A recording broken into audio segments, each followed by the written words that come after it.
पाठ 18 कहानी लेखन स्टोरी राइटिंग। बच्चों, कहानी सुनना सभी को अच्छा लगता है। आपने अपनी दादी, नानी, माता पिता व अन्य लोगों से कहानियां अवश्य सुनी होंगी। जिस प्रकार से कहानी सुनाना एक कला है, उसी प्रकार कहानी लिखना भी एक कला है। यदि आप थोड़ा सा अभ्यास करेंगे तो आप भी एक अच्छी कहानी लिख सकते हैं।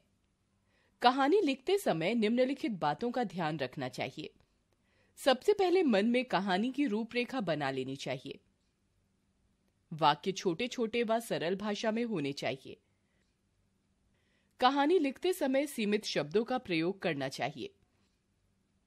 कहानी हमेशा भूतकाल में ही लिखनी चाहिए। दिए गए चित्रों व संकेत बिंदुओं के आधार पर कहानी इस प्रकार लिखेंगे। झूठी प्रशंसा। संकेत बिंदु: कौवे का डाल पर बैठना, लोमड़ी का आना, रोटी उठाना, ले जाना, पछताना। एक बार एक कौवे को कहीं से एक रोटी मिली।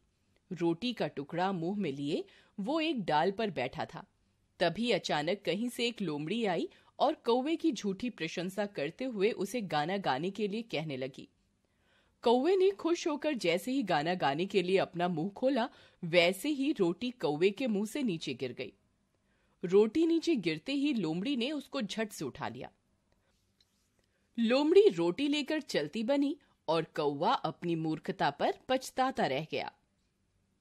शिक्षा: झूठी प्रशंसा से बचना चाहिए। राज्य में कितने कौवे हैं?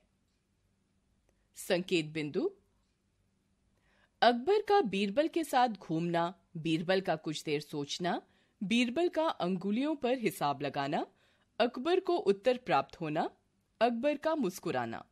एक दिन बादशाह अकबर अपने मंत्री बीरबल के साथ अपने महल के बाग में घूम रहे थे। बादशाह अकबर बागों में उड़ते कौवों को देखकर कुछ सोचने लगे और बीरबल से पूछा, बीरबल, हमारे राज्य में कितने कौवे होंगे? बीरबल ने कुछ देर अंगुलियों पर हिसाब लगाया और बोले, हुजूर, हमारे राज्य में कुल मिलाकर 95,463 कौवे हैं। अकबर ने कहा, तुम इतने विश्वास के साथ कैसे कह सकते हो? हुजूर, आप स्वयं गिन लीजिए, बीरबल बोले।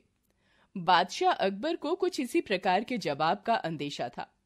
उन्होंने पूछा, बीरबल, यदि इससे कम हुए तो इसका मतलब है कि कुछ कौवे अपने रिश्तेदारों से मिलने दूसरे राज्यों में गए हैं।